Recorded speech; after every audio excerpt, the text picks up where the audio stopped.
When I thought Solomon was special needs or different, I think there was a lot of uncertainty because this was not a path that I'd ever imagined for me as a mother.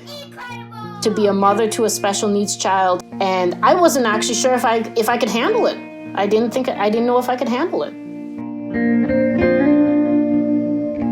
We moved to Orangeville when I was pregnant with my daughter because it was still an affordable community for first-time homebuyers. Solomon struggled until he was 4 years old. He'd never slept through a night until he was 4 years old.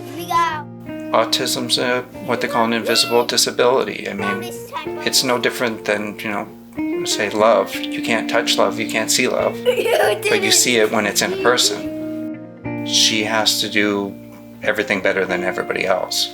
She has to be the teacher, the doctor, know the laws. You can't deal with that all the time. You have to be reminded that there's life outside of just being a caregiver.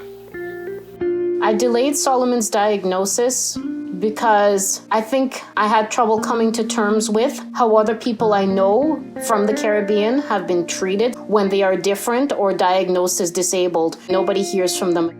With my wife's cultural background, there's a lot of old world stigma about disability. Solomon, you're so fast. I think it's important for people to see how it is in real life, for people to see living examples, people that live and breathe, that operate in this town like everybody else.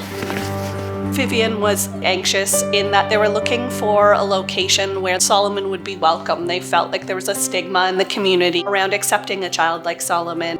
He loved throwing stones, or he would do repetitive activities, and they felt at a public park that they weren't very welcome.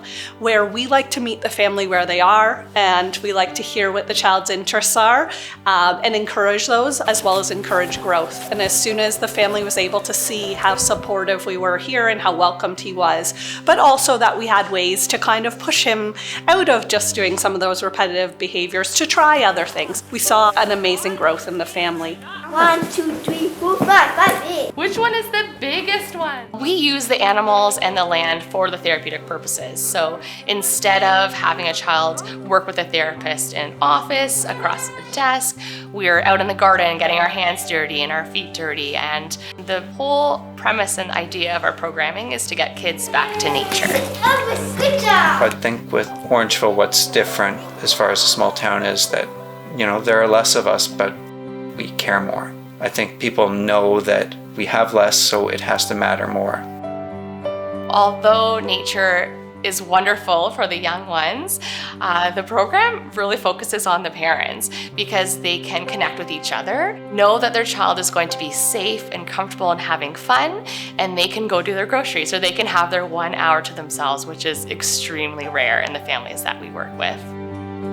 As I get more help, I share it with others who are just coming on board because the weight of everything is so crushing. It's so crushing. You have to deal with your emotions, and then you have to deal with your child, and then you have to deal with the reams of paperwork.